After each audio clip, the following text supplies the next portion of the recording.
Tout chrétien est appelé de Dieu à être un homme spirituel. C'est aux Corinthiens sortis depuis peu d'années d'un grossier paganisme que Paul reproche de n'être pas encore spirituel. Le but de la rédemption par Christ était en effet d'ôter tout obstacle à ce que l'Esprit de Dieu pût faire du cœur et de la vie de l'homme une demeure digne de Dieu qui est Esprit. La rédemption ne manqua pas son but. Le Saint-Esprit vint inaugurer une nouvelle économie jusqu'à-là inconnue, celle de la vie divine venant demeurer en l'homme avec puissance. La promesse et l'amour du Père, la puissance et la gloire du Fils, la présence de l'Esprit Saint sur la terre nous sont garants de la possibilité de ce changement. Ainsi que l'homme naturel peut devenir un homme régénéré, l'homme régénéré, mais encore charnel, peut devenir un homme spirituel. Et c'est le Saint-Esprit qui fait de l'homme un être spirituel. Lui seul le peut. Et il le fait très certainement chaque fois qu'on se livre entièrement à lui. Être entièrement pénétré, sanctifié par le Saint-Esprit, placé sous son contrôle, l'esprit d'abord, puis l'âme avec sa volonté, ses sentiments et ses facultés intellectuelles, et lui soumettre le corps aussi. Voilà ce qui rend l'homme spirituel, et ce qui prouve qu'il l'est.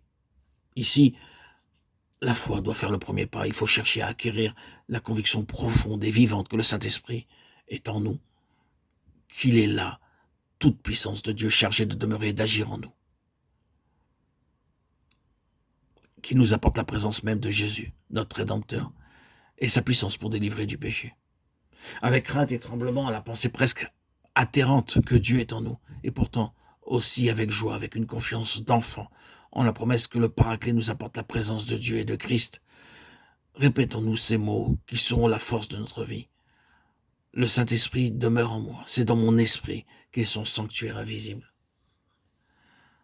À mesure que notre foi saisira mieux ce qu'il est et ce qu'il veut faire, à mesure aussi que nous verrons mieux qu'il ne l'a pas encore fait, nous voudrons savoir ce qui l'en empêche. Et nous découvrirons que c'est la chair. L'Écriture nous apprendra que la chair exerce son action de deux manières en nous. C'est-à-dire que de la chair ne vient pas seulement l'injustice, mais aussi la propre justice. Toutes deux doivent être apportées à celui que l'Esprit cherche à faire régner en nous, à notre puissant Sauveur et Seigneur. Il faut abandonner et rejeter tout ce qui est charnel, tout ce qui est œuvre de la chair et du péché. Il faut également extirper tout ce qui est charnel sous une apparence religieuse, toute confiance en la chair, en ses propres efforts et moyens de combattre. Il faut que l'âme, avec toute sa force, soit réduite en captivité et se soumette à Jésus-Christ. C'est avec obéissance à Dieu et en se plaçant sous sa dépendance que chaque jour, il faut écouter et attendre le Saint-Esprit. Si nous marchons ainsi avec foi et obéissance, nous pouvons compter que le Saint-Esprit fera en nous son œuvre divine et bénie. Si nous vivons par l'Esprit, voilà donc ce qu'il faut croire. Et ensuite, quand nous croyons que l'Esprit de Dieu demeure en nous, marchons par l'Esprit. C'est là l'obéissance qui nous est demandée dès que nous croyons au Saint-Esprit qui est en nous. Nous savons que nous avons la force nécessaire pour marcher par l'Esprit.